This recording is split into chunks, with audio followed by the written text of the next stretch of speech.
One. Welcome to Disaster Party Podcast. As always, this is Rob Cedeno. Oh, daddy, it's your boy Andy Bivians. It's Bivians, where I am the one true daddy professional wrestling Bivians INC and your American icon. Tonight, we are on episode 67. Yeah, I'm tapped. He's tapped. I'm either shot today or I'm tapped. I don't know. Well, this is an unusual time to record. We are recording at 9:45 in the morning, and I have a coffee in my hand instead of alcoholic beverage or water. Red line, BPX. You hear me? Tell you, we need to do something. Because I buy a lot of these. Those things are too wild for me. It's crazy. I normally have like 2 a day. That's insane. I normally have like 3 coffees a day. I think that those probably are the equivalent of like 6 coffees in one, but at least total. Yeah, and I don't put sugar in my coffees either, so fair. Yeah. So before we move on, I just want to just plug some stuff coming up. If you have seen, we have a bunch of episodes. We are moving around some episodes because I think we really want to talk about one thing in specifically. Ooh. So let me just do the rundown. So 2 weeks ago, we did the Cold-Blooded Creeps 101. That was a popular episode. I've been contacted by many people asking for more information. And I think when season 2 starts, we can do maybe a quick little recap episode of what's going on, maybe like a 20-minute just recap. But we did Creeps 101. It's an NFT project. So, yeah. Before we jump into this, I want to talk about something NFT wise I'm really excited about. Last week, we talked about the Book of Boba Fett, the Disney Plus show. We did a review on that. Today, we are going to be talking about AEW Revolution, which in my opinion was probably one of the best pay-per-views in the last while. It was really good. Next week, we're going to be talking with Brent A, not the normal Brent. This is another Brent. We're going to be talking with Brent, all thing investments. He actually asked me what we were going to talk about. I said, anything you want, stocks, crypto, bonds. We could talk about dividends, all that stuff. Just in general, Roth IRAs, all that stuff. Just a general recap of just investing. And then me and Andy will give our opinions also. We did have 320 as our Peacemaker review, but I think we're going to push that for 2 weeks after that. And I think we are going to put the Batman that just came out in theaters this weekend, the review for that on the 20th. So most likely we'll do a live for it and then it will come out on the 21st. I haven't seen it yet. Andy has seen it. Before we move past that. Okay. I'm just going to say, we all know I'm a DC fan. We all know I'm a Marvel fan. We all know I'm really big in the Snyderverse, and I don't know what the hell DC's doing when it comes to movies. But I'm going to go on record saying that this is one of the best / my favorite Batman movies DC has put out. And probably one of the best DC movies that DC has put out in probably the past couple of years. Going on record saying that. It's so good. So good. So I'm excited for that. And can't wait.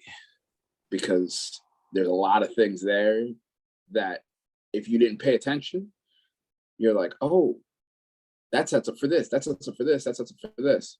So I'm definitely excited about that. I can't wait. I'm still buzzing from it. Yeah, me too. I'm buzzing from the reviews that I've read, and I cannot wait to feel the same buzz from seeing the movie. Oh, so good. I got out last night from seeing it and almost hit you up. Was like, yo, we're going live now. Let's go. Yeah. I think it was even better than. Yeah, no, I think it's even better than Aquaman. I didn't like Aquaman, Aquaman. pretty good DC movie that came out. Like within everything, I thought it was pretty good. So yeah, I can't wait. Can't wait. Very excited for that episode. And this is coming from the person who put over the Snyderverse episode or the Snyderverse movie that came out, which was really good. But if they're scrapping all that, this is perfect. Yeah. Perfect. No pun intended. Going. I am, like I said, very excited to see it. I think I might be seeing it. Well, Thursday, I'm going to the Devils game, so I can't see it Thursday. Friday, maybe I might be able to see it on Friday. I don't know yet. And then Saturday, maybe during the day. I'm not sure. Okay. But Okay. I have 2 weeks because next week we're with Brent, so I have 2 weeks to see it beforehand. So I think I'll be okay. See it again before we review it. So then after that, the week after that, we are going to be doing a Know Thy Neighbor episode with Jason R. He was on the Dash in the Fastlane episode. So that's cool to get to know him on a deeper level. And then after that one, which that would be the 27th. So that means that the April 3rd would be our Peacemaker episode. Peacemaker. I still have to watch that. It is going to be like a month after it finished, but I know a lot of people like you and myself haven't watched it actively. So I think there'll still be plenty of people that even after review it still haven't watched it. So they'll have time to watch it if you haven't yet. Facts. Yeah. Facts. I'm excited. I heard good things about it. Yeah. Oh no, I've heard really good things about it. So one thing though I wanted to say before we jump into the episode of reviewing AEW, dude, I bought an NFT on Friday for a couple $100. And you know how NFTs, when you buy them, they do like a reveal thing for a couple days? Yeah. So it doesn't actually show you what you got. It's like a Pokemon card, like a pack. Like you don't know what's in the pack, and then you open it and you're like, oh, I got shit, or oh, I got like really rare stuff. Yeah. So it was revealing. I bought it on Friday and it was doing the reveal until Sunday. And then I'm getting offers for like $6,000-$7,000. And I'm like, why am I getting offers for such a high price? And it didn't even reveal yet. I found out that it apparently revealed for some people and didn't reveal for everybody. And I have one of the rarest pieces in the collection. And I got fucking mega lucky. That's awesome. Yeah. And right now I was like, I'm not selling it for that because I see people, because the collection was 3,333, right? And the piece that I got, there's only 30 of them. Okay. So it's less than 1% of the whole collection is this. It's the rarest one. And there are people who are listing them. So they're like putting them on OpenSea, which is like the eBay of NFTs. They're listing them for 10 Ethereum. Wow. That's $25,000. So why would I sell it for $6,000? Yeah. Yeah. That's wild. Yeah, I'll be able to pay for a fucking house if it goes up to 25,000. Oh hell yeah! With just that one piece alone. Yeah, but I'm not going to because this NFT is cool and it does like free airdrops and drops free NFTs and stuff, which then I could just sell those. There you go. Because I got them for free. And still have one of the rarest ones that people want to get. Exactly. So it's not like they're gonna stop wanting to buy that one. Yes, and that one has the most perks because there's like a line of 16 different characters, and each character will get special like drops to it. Some will be exclusive to other ones, but this is the rarest one. So I pretty much get all the perks of all of them. Oh, wow. Yeah. So like by owning this one, I get all of the perks versus just like getting one perk for holding like a less rare one. So this will always hold value. That's dope. Yeah. So I'm like, I was flying a little high on Sunday where I was like, what? Let's go. I was like, I never get this lucky with this shit. So, all right. So let's do it. Let's jump into it. So Andy, I don't think you saw the pre-show. I did not. Okay. But you got there for the first match. Yeah, I got there as it was starting. Okay. So I'll run through the pre-show matches real quick. We had three pre-show matches. The first one was legit Layla Hirsch versus Chris Statlander. Okay, how do I explain this? So normally Layla Hirsch was billed from Russia, and they didn't do that. They didn't say that. So but she still came out in like the Russian colors because that's what her, outfit is. But this was a match that it was kind of like a grudge match between the two because they used to be friends. And then people were like, oh, Chris Statlander's the good guy, Layla's the bad guy, whatever. But then I guess in one of the promos, Chris Statlander was like, you were adopted because your family didn't love you or something like that. And people were like, whoa, good guys don't say that shit. And Layla Hirsch ended up winning she used like this pole and like cracked Chris Statlander and won in 9 minutes and 50 seconds. Okay. It was a good match. I mean, for 10 minutes, like it's pretty good. Even Taylor was watching this one. She was like, she looks like she's 12, but she's got thick legs. And I was like, yeah, she does. Then the next match. Yeah, legit. Yeah. The next match was Hook versus QT Marshall. This has just kind of been, I don't know. I don't really watch Rampage too much, but this has kind of just been a Rampage feud. Hook went through the rest of the whatever not Nightmare Factory. What are they called? The Factory. The Factory, yeah. And so this match apparently was Hook's longest match at 5 minutes. This match was also the most that Hook has ever sold in any of his matches. Normally his matches are pretty quick. And he ended up defeating QT Marshall by submission, like I said, in 5 minutes. Good match. Again, Hook, you could tell he's still pretty green, but his suplexes were smooth. And, he looked good I think he's only like 18, 19. So.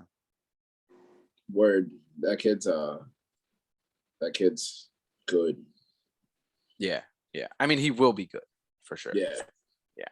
All right. So the last match of the pre-show was House of Black. So that's Malachi Black, Brody King, and Buddy Matthews. Buddy Matthews just appeared about 2 weeks ago. And they faced the Death Triangle of Pac and Penta, which is his new gimmick is Penta Oscuro, with Alex Abrahantes and then Eric Redbeard. I'm still mad that was on the pre-show. This match went 17 minutes and 20 seconds. This was a fast-paced match. I think Eric Redbeard, even though he's not signed, he definitely put it in some work. Like he put in some work. He was like, the way I took it, he was like, I'm not signed, but I'm going to go all out. So he looked really good in this match. This match, again, all these people in this match are just extremely talented. And it was a lot of back and forth between Eric and Brody King, a lot of cool like combos, like three-way combos with the partners. So at the end, Malachi Black ended up spitting the mist into Eric Redbeard's face. Brody King did his finisher. Buddy did his like curb stomp when he holds the two arms and just curb stomps your face. And then Malachi Black pinned Eric Redbeard, which we were with Jason, who's going to be doing the Know Thy Neighbor episode. And he even said before the match, he goes, I bet you it's either going to be Eric Redbeard if they lose or Buddy Matthews if they lose. Those are going to be the people who take the pin. And it was Eric Redbeard, but he's the only one that's not signed. So that actually made a lot of sense. Okay. Good match, though. Really good match. For a pre-show match?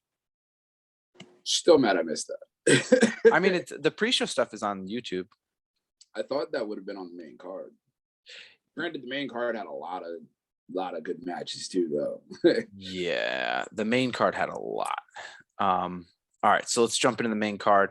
First match I was surprised about was Eddie Kingston versus Chris Jericho. This match went 13:40. This match was aggressive. Yeah, it was really aggressive. It was going back and forth. I would say that this was probably one of Chris Jericho's best matches in a long time. He was aggressive. He was fast. He was, real. Like you could see he was out to like with a purpose, and they were just beating the shit out of each other. And the whole storyline of this was Chris Jericho was basically saying that Eddie Kingston's a jobber and he'll never win. He never wins the big one because every other pay-per-view match he's had, he's lost. Because what wasn't it? It was Moxley, Punk. He lost the Cody match. There was another match. There's a couple other matches, but he's lost all the big ones. No, this was a great match, especially like the back and forth exchanges between the two, and it didn't feel like a normal AEW match, if that makes any sense. Yeah, it felt more like a New Japan match, like just like a beating the shit out of each other match. Yeah. There was not much technical wrestling in it. Jericho jumped off the turnbuckle once, I believe. So it was a lot of just like, it wasn't even ground based either. It was just a lot of like slaps. They were slapping the shit out of each other, like chopping the shit out of each other for a long time. Yeah, Jericho's chest was super, almost purple by the end of the match. Oh yeah. So Eddie Kingston ended up defeating Chris Jericho by submission. And the whole thing that Chris Jericho said, if Eddie Kingston beat him, he would shake his hand in the middle of the ring. Clearly he didn't. So Chris Jericho leaves. And I think that sets this up for maybe a round 2 because the way that it was left off. Facts. The next match was Jungle Express. So Jungle Boy and Luchasaurus versus Redragon or Red Dragon, or no, Redragon, Bobby Fish and Kyle O'Reilly, and the Young Bucks, Matt and Nick Jackson. This was a 3-way for the AEW Tag Team Championship. This match went 18 minutes and 55 seconds. All I could say about this match, I will try, is this match was fucking fast paced. There was just all this stuff going on left and right. It was hard to keep track of. The combinations between the teams, the break of the pin breaks, like it. This was just a wild match. I don't even know. I feel like there's a lot going on that you couldn't keep your attention in just one spot, if that makes any sense. Exactly. And that's what you just said applies to quite a few matches tonight in this pay-per-view. Quite a few. Yeah. But the ending sequence of this was I forgot what it's called. Maybe it's called the Jungle Express, but it was like Luchasaurus threw Matt Jackson off, and then Jungle Boy kind of caught him and did like a powerbomb thing. And the Jurassic Park Jungle Boy ends up pinning Matt Jackson with Nick almost broke up the pin, but he didn't. But throughout this match, there was a lot of tension between Redragon and the Young Bucks. It was like they were like, "Oh, let's work together," and then at moments they would not. And it definitely, you could tell that that's going to be a feud going forward for them. Yeah. And this keeps the Jurassic Express strong because they did beat some of the top teams in the division. Also, the difference between Jungle Boy and I believe the Lucha Bros had the titles before that. I feel like Jungle Boy and Jurassic Express, they're defending almost every single week, if not every other week. They defend so much. Yeah, which is good, which is what the tag division needs, Yeah. Anything you want to say on that one? I would like to see the match between Young Bucks and Red Dragon. Yeah, that's gonna be really cool. That's just gonna be awesome. All right, so here's the next one. The next match went 17 minutes and 20 seconds, and it was the Face of the Revolution ladder match for a future AEW TNT Championship match. The contestants were Wardlow, Keith Lee, Orange Cassidy, Powerhouse Hobbs, Ricky Starks, and Christian Cage. This match, again, all over the place. Some highlights were I believe it was Keith Lee and Powerhouse Hobbs were carrying a ladder, and Orange Cassidy just so happened to be on it, and they were almost lifting him to the ring, and that was funny because then they ended up just dropping him. There was a part when all of a sudden everyone went. It was like Wardlow was the only one in the ring, and everyone just went to the ramp to fight. I didn't really understand that. When he could have just went up and grabbed it. There was a point that Ricky Starks was climbing up the ladder, and Danhausen came out and put a curse on Ricky Starks.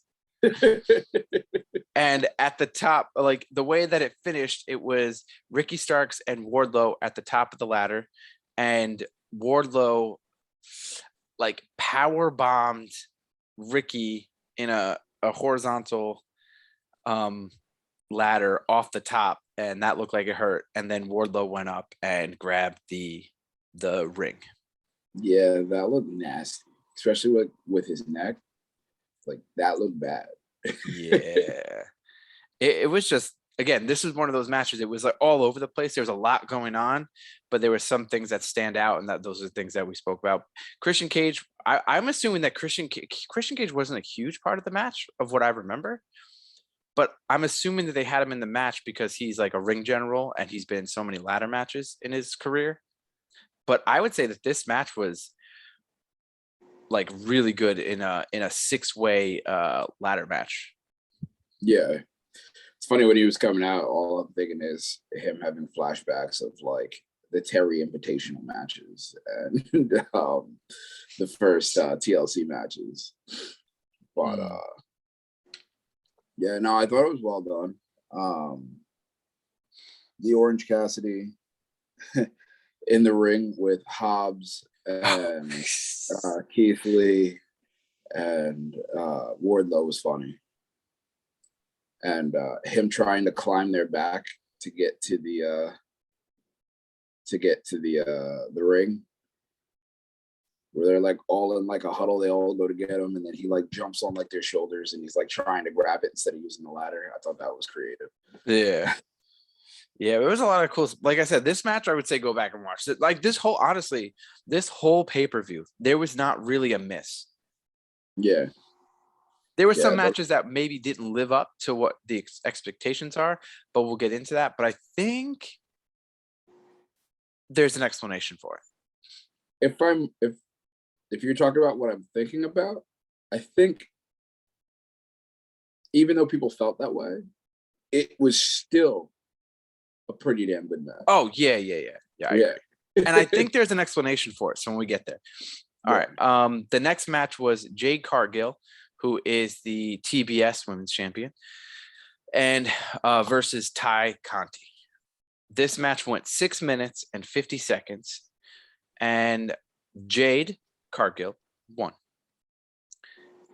This match, again, Jade Cargill, whether she's the champion or not and has 29 wins or 28 wins, she's still green. You could tell, and she can't really have lengthy matches.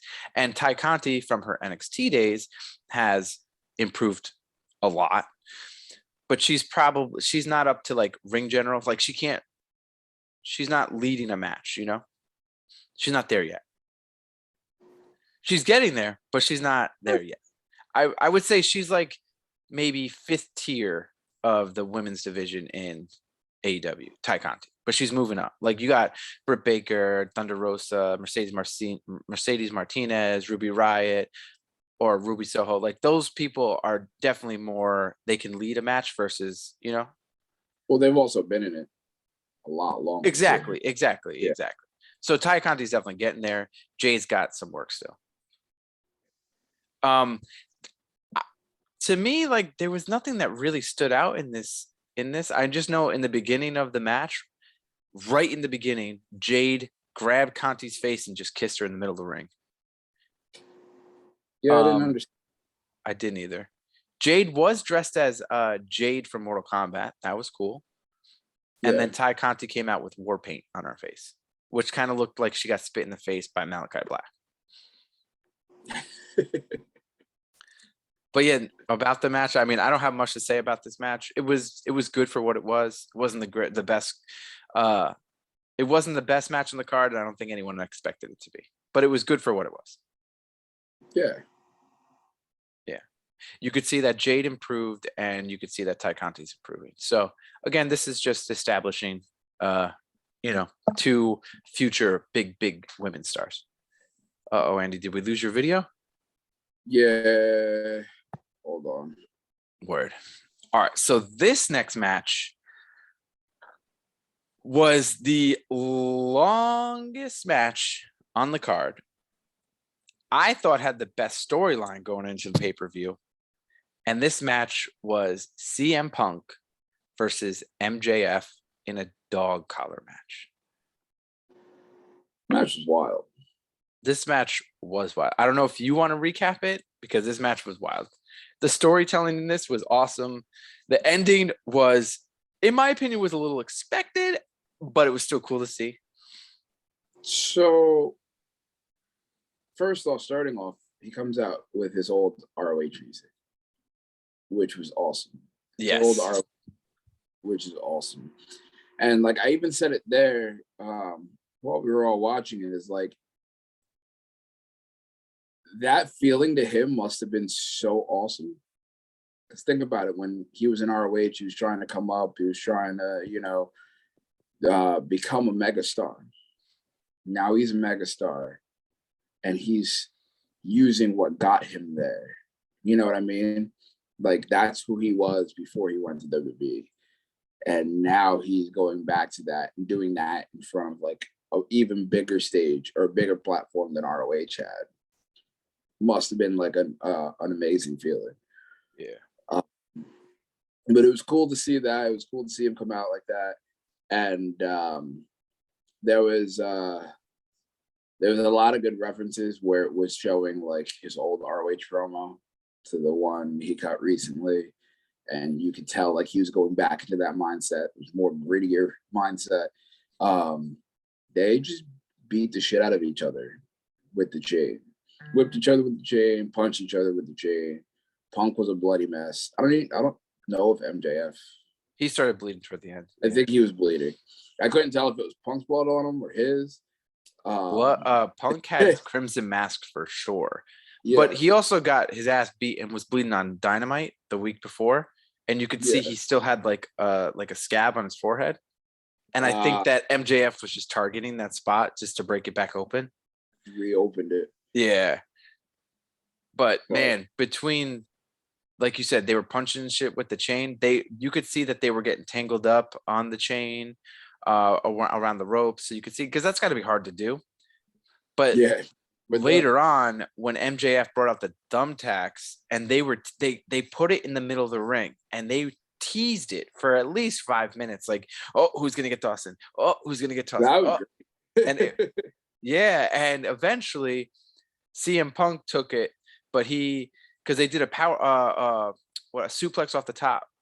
Yeah. And Punk took the brunt of it, but he got more of his legs. But then you could see Punk ended up falling into it later. MJF ends up taking some thumbtacks. So these guys were not only getting their ass beat with the chain and the storyline. So there was a point in the beginning of early in the match that MJF had the advantage, and he grabbed the microphone. He was like, "Give me the fucking microphone." And he was caught on it. And then he's basically CM Punk's on the floor, and he's just beating him up. And he goes, "Tell all these people that you quit just like you quit on me." And then CM Punk goes, "Eat shit, Max." So after all the thumbtacks, you could see it was getting closer to the end, and they were getting all beat, and they were targeting. You could see that they were targeting body parts, and they were having, because of the storytelling, they were having struggles hitting their moves. And I believe CM Punk does hit the GTS. No, it was at Punk was down. MJF had the advantage, right? Then he calls for Wardlow. And he's like, Wardlow. So Wardlow comes down to the ring, and he's like, "Give me the ring." His whatever ring is called. And Wardlow goes into one pocket. He's like, "I don't know where it is." He goes in the other pocket, goes, "I don't know where it is." And then CM Punk comes from behind. I believe he hits the GTS. Max is now on the thumbtacks, and he's like, ah. And then all of a sudden, Wardlow pulls the ring out of a different pocket, and he puts it down on the mat, and he's like, oops. And then he just leaves it and then walks away. I did tell you that Wardlow won that the ladder match, right? I'm pretty sure I said that. I think so. Yeah. So he leaves the ring. He leaves the ring in the ring on the mat, walks away. CM Punk picks up the ring, goes to pick up MJF. MJF spits in CM Punk's face. I believe he picks him up and just punches him in the face with the ring. Him.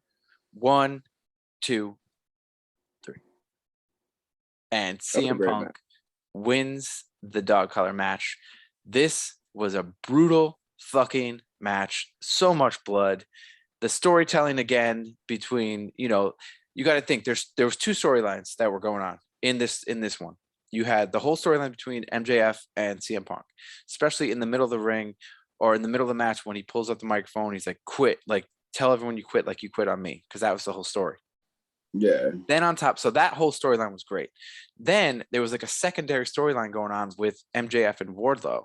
And that was basically right there, Wardlow being like, F you, Max. So there's 2 great storylines because the MJF and the Wardlow storyline have been going for months now, just like subtly in the back.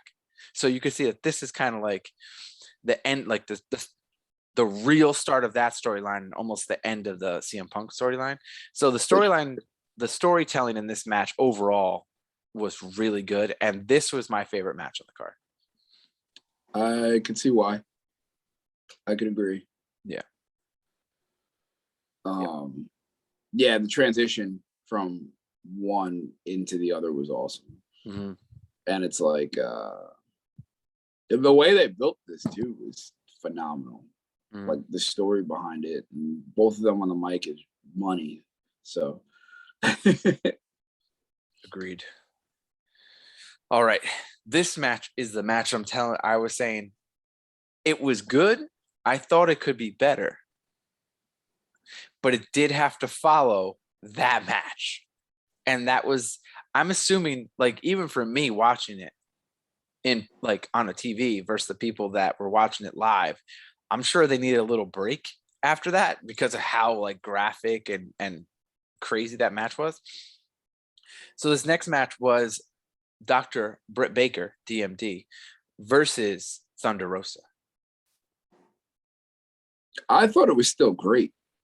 I agree. It was still good, if not great, but I think it kind of had that effect of like, it was there, but not as many people maybe gave it the attention that it needed. Well, that definitely deserved a lot of it. Yeah. Yeah, I mean, it's hard. I can see what you're saying. I still thought like the match overall itself was phenomenal. But I definitely see what you're saying. Yeah. This match went 17 minutes and 25 seconds. Again, after just going through the 26:45 of the dog collar match, then you got 17:25 of this. And the whole storyline of this was Britt Baker clearly always has her, her lackeys. You got Rebel and Jamie Hayter. And the whole match was essentially a 3-versus-1 match. And at one point, Thunder Rosa speared Rebel through the ropes. Oh, Rebel looked like she took a bump. That was scary. But it inevitably ends with, Thunder Rosa is trying to defend herself against Rebel and Jamie Hayter. She actually gets the upper hand on them. She comes back in the ring, gets curb stomped, and then that's how it ends. And so Britt Baker ended up pinning Thunder Rosa. Not clean. I wouldn't say clean because obviously there was her little lackeys that were distracting the entire match. And Britt Baker retains. So this is a theory that I heard. Next week on Dynamite, you have Layla Hirsch versus Thunder Rosa. And the winner of that match gets a championship match at the St. Patty's Day episode. Okay. Right? Here's the theory. We're thinking that Thunder Rosa is going to win against Layla Hirsch. Thunder Rosa gets her rematch on the St. Patty's Day episode of Dynamite. The St. Patty's Day episode of Dynamite is in Thunder Rosa's hometown. And it's a year from their unsanctioned Lights Out match. So there's thought that Thunder Rosa might win it on the anniversary of their Lights Out match in her hometown. And there is going to be something that in the next 2 weeks that gets Rebel and Jamie Hayter banned from ringside. That'd be a cool story to tell. Yeah. That Lights Out match is fucking brutal too. Yeah. And technically Britt Baker won that? I don't remember. But either way, they both said, oh no, I think Britt Baker lost that match. I think Thunder Rosa won that match. Yeah, but Britt Baker's just like, yeah, you haven't beat me because that didn't count. Yes. Yeah. All right. So at this point, we have 3 more matches. And I know because we were at my house just hanging out. We were like, wait, how many matches are left? Because you got to think the pre-show started at 7 and the first match started right at 7, like 7:02. So now we're close to like the 11 or almost 11 o'clock mark right now. So the next match is Jon Moxley versus Bryan Danielson. And this match is just basically a grudge match of who's a better wrestler. And Moxley was like, I can't team with anyone unless I believe with them. So this match made me excited for a couple of reasons. Okay.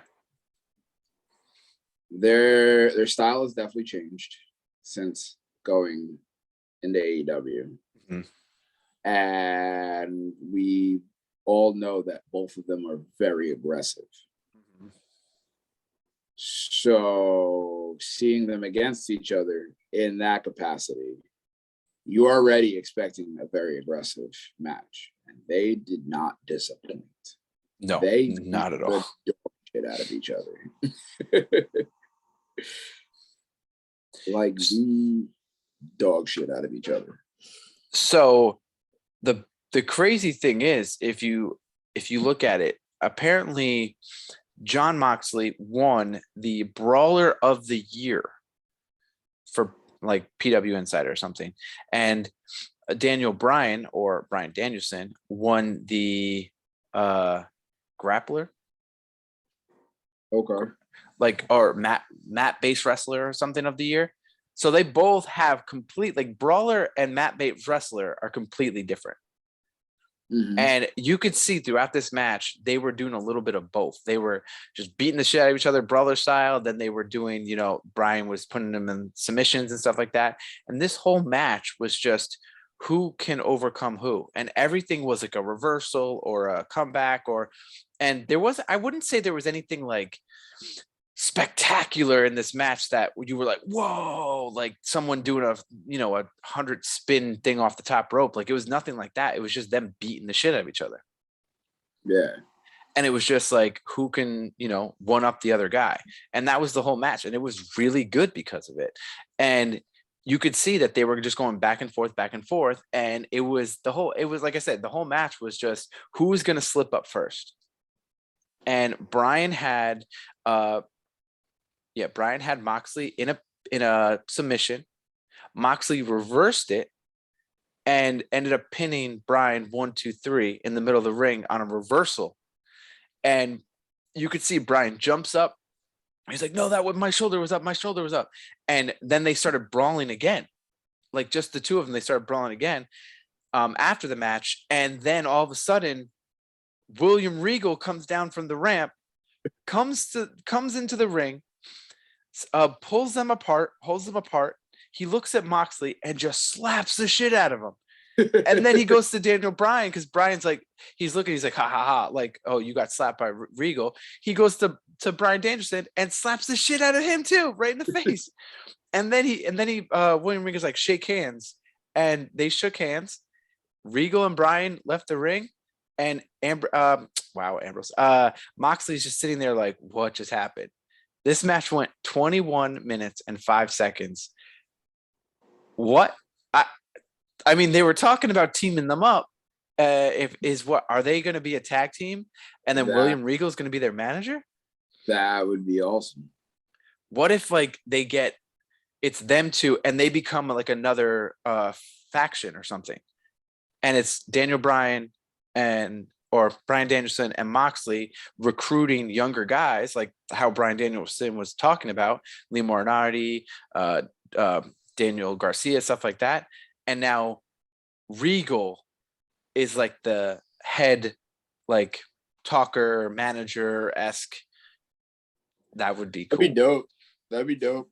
Especially if they're talking about like a trios title coming into play, then that'd be cool. I'd like just to see them as a tag team just in general. Because I think that would be. Now that you said that out loud, I completely forgot. And we have 2 matches left, but I completely forgot in the pre-show. At one point in the pre-show between one of the matches, Kenny Omega's music started playing.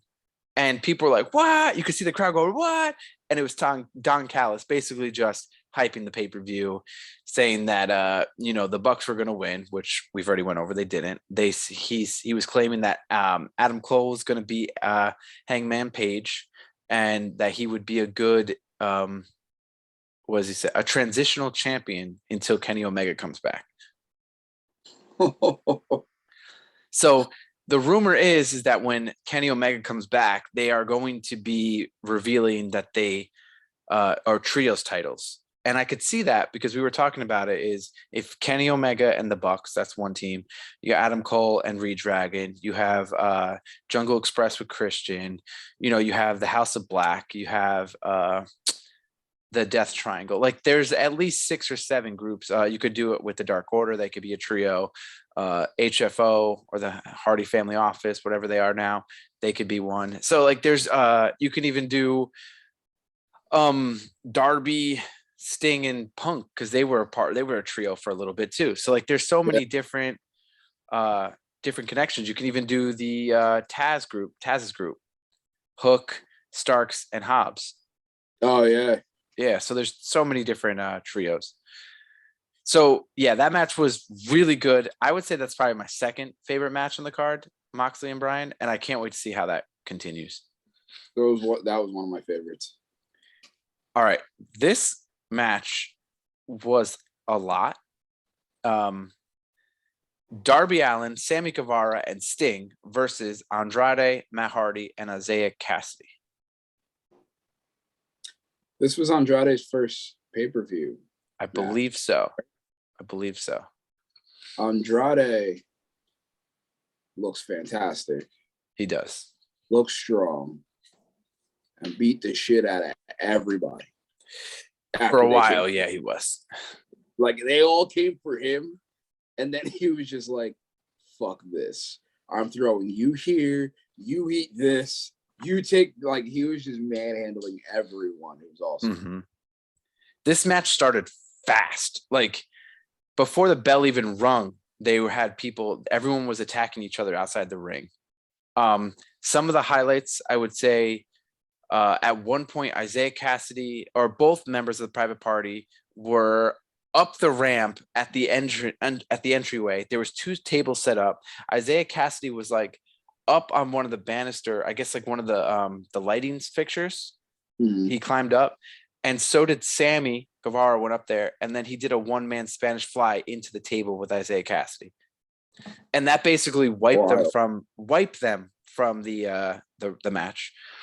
Then you had later in the match, Sting or Matt Hardy was leading Sting. Oh, at one point, the Butcher and the Blade came out. They set up these tables in an entryway in the crowd, 2 tables across, 2 tables the other way. So 4 tables total. And Matt Hardy led Sting all the way to the top of this point. Sting got away from it. Then it was Darby versus Andrade. They were fighting. Darby fell down off the table. Andrade kind of fell back onto the table. And then Sting, from the balcony of where the fans were, jumped off the balcony. This is like something you saw Jeff Hardy do in like the Attitude Era.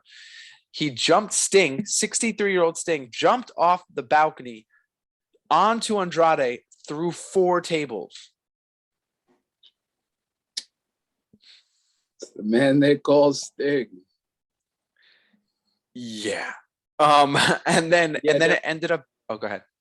It definitely had I can't remember the exact match, but it was the Hardys versus the Dudleys. And I think they did something similar. And Jeff did a swanton off the off like one of the aisleways, and I think he did it onto I want to say it was on a divan, and it was the table stacked the exact same way. Yeah, I'm just like, dude, at 63, I don't think I could do any of those things. That just shows you Sting's not human. Yeah, but then the whole crowd was like, "You still got it, you still got it," like cheering him. Then the end sequence, again, there was so much in this match. Those are just the 2 highlights that stood out to me. If you have any other highlights, definitely fill it in. I'll just finish the match and then you fill in anything else that you want to add. The ending ended up having Matt Hardy and Darby in the ring. Darby got Hardy down. He went to go do, the coffin drop. And I don't know why, but Matt Hardy kind of like turned over. So, because again, Darby's going backwards, so you can't see like what's happening. Hardy kind of turned over. He did the coffin drop and almost just headbutted him instead of his whole body weight. He just headbutted him in the rib cage, and then 1, 2, 3. This match went 13 minutes and 20 seconds. So something happened, and I don't remember. I remember what I said. Let me try. You had both members of Private Party were doing. They were throwing Sammy on the guardrail outside. So, and then you had the Butcher and the Blade came in, set up the tables. But I don't think they really interacted with any of the wrestlers. I could be wrong. I can't remember. And so it ended up being like a 3-on-6, realistically. Oh, Darby was they started attacking Andrade's manager. Oh, yep. I remember saying Darby doesn't give a fuck about his body. He was just throwing his body weight everywhere. Mm-hmm. And then something happened, and Andrade did something to Darby. I can't think of it. And I was like, and Andrade doesn't give a fuck about Darby's body. But I forget what happened. And they put the garbage can over his manager in the chair. Oh, I forgot about that. Yeah, so his manager was sitting on a chair out like right at the bottom of the ramp. They put a garbage, like a garbage can on top of his head. And then Darby just ran through the ropes and basically like tackled him from the ring, through the ropes, down to the ramp, and just destroyed him. Another thing I forgot to mention is that on Darby's entry, like there was a little video, and it was like a couple of weird people, almost like a funeral, and it had Andrade, Isaiah Cassidy, and Matt Hardy's pictures, and there was like some trailers on the left side, and all of a sudden this big like Jeep comes in off whatever ramp off screen, crashes into the trailers. Like it looked aggressive. Darby gets out. And then these people who are at this funeral are like, what's happening? Then you see Sting walk up and he's just like, run, or something like that. And then all of a sudden Sting has a flamethrower and it's just like torching this table with these pictures on it. And then Darby's music hit and then they come out. It was all in black and white too. It was interesting. Darby Allin coffin dropped the priest, which had me. He crying. Did. Yep, he did. Yeah, it was it. I honestly was like, why is this match on the card before the match? I was like, this just doesn't look like it works. I mean, the actual storyline for this match, there wasn't really any. It was there, but it wasn't great. But the execution of this match was pretty awesome. Match was awesome. Yeah. I'm just glad Sting didn't die. Yeah, because at the end, Sting, Darby, and Sammy were all in the ring, like holding each other up, and you could see Sting was like rocked. You could see he was like, that was scary. Yeah. All right, so we are on to the main event. We have Hangman Adam Page versus Adam Cole, baby. Singles match for the AEW World Championship. So this match was good. It was. I think that the struggle of this match, similar to the Britt Baker match, this was at the end of the night. This started at like 11:30, and this match went 25 minutes and 45 seconds. So it was a longer match. Again, this match was great overall, but I think being positioned at the end, especially with how hot the rest of the show was, I know that I was getting tired, and I think all of us were like, "What? There's one more match." Well, you know, like throughout the entire pay-per-view, you saw it all. You saw high flying, you saw hardcore, you saw blood, you saw dog collar chains, you saw submissions. Like you saw everything under the sun. Mm-hmm. Then you got to the main event. You're like, wow, what the fuck can the main event do? And yet they still pulled it off. And it still was a great match. It still was different. Like, it was what it needed to be. And the back and forth of it, the storytelling of it, still had you on your seat of where it could have went both ways. Yeah, I agree. Yeah. I know the fans were cheering Adam, like "Let's go Adam," because both their names are Adam, and they were going "Let's go Adam" and like stuff like that. Then there was dueling chanting like Adam Page or cowboy shit, Adam Cole. Overall, again, there's like I was really tired at this point. The Redragon came out at one point, kind of interfered. Adam Cole hit the boom, and it was, you thought it was over, but then, Excalibur was like, oh, he didn't take off his knee pad like he normally does. So that probably didn't get the full boom. Adam Page hit his bugshot lariat, and he destroyed Adam Cole, flipped him and everything. And you thought that was over. It wasn't. He ended up having to do another one. And then Adam Page won in 25 minutes, 45 seconds. Again, this match was really good. It was there. The highlights, I mean, it was just so many. One thing I didn't like about this match, I'll tell you. Adam Cole did like 150 super kicks. And then at one point, Adam Page took his belt off and tied Adam Cole's arm to the rope, and then just started super kicking him too. I was like, damn, there's so many super kicks. But that makes sense though, because he was paying him back for the 50 he hit him with beforehand. Yeah. So it's just like a lot of super kicks over and over again. But it was a good match. That's the only complaint I would say. There's just like a lot of super kicks. But we all know that Adam Page has definitely shown he can keep up with anybody, especially with Daniel Bryan and Kenny Omega. So for match quality, this match was solid all the way through. We all know that Adam Cole, Bay is, you've seen his stuff in NXT, ROH, New Japan, and even his matches in AEW. So he can take his own. I need to rewatch this match, to be honest, because again, a lot of it was I was tired, but I know this match was good. There was, like I said, the belt tying Adam Cole's wrist to it. Redragon came out, tried to disrupt the match. There was a lot of near falls, a lot of believable near falls. But overall, I really enjoyed this match for what I remember of it, for being so tired. Yeah. No. The match itself with the commentary team and them putting the whole story together, the match was really good. Yeah. So that was the pay-per-view. So we had William Regal is now All Elite. No titles changed.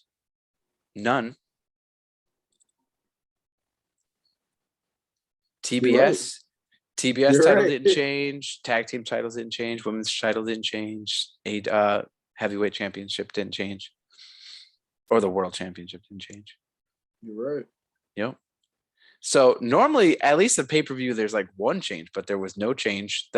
This pay-per-view from start to finish, even the pre-show matches were solid all the way through. Again, some of the matches, I think the placements maybe could have changed, like to get a little bit more energy for the crowd. Because I know I've been to a WrestleMania that was like 8 hours, and that was the Becky Lynch Ronda Charlotte match. And I know at that match, I was just like, I'm so tired.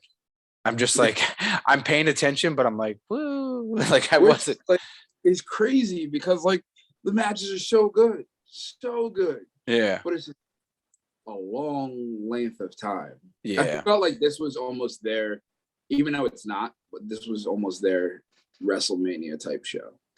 I think Double or Nothing acts as their WrestleMania or All Out. No, that's what I'm saying though. Like that Double or Nothing or no, what is it? All In or All Out, All In. Yeah. Yeah, I think that's their WrestleMania show. But like this had like a WrestleMania feel. Yeah. To it, Especially with the matches and the stories and everything, and the lengths. Because I think even the other pay-per-views, like the matches weren't as long as these were. Yeah, this definitely every single match except for on the main card, every match was over 10 minutes except for the TBS match.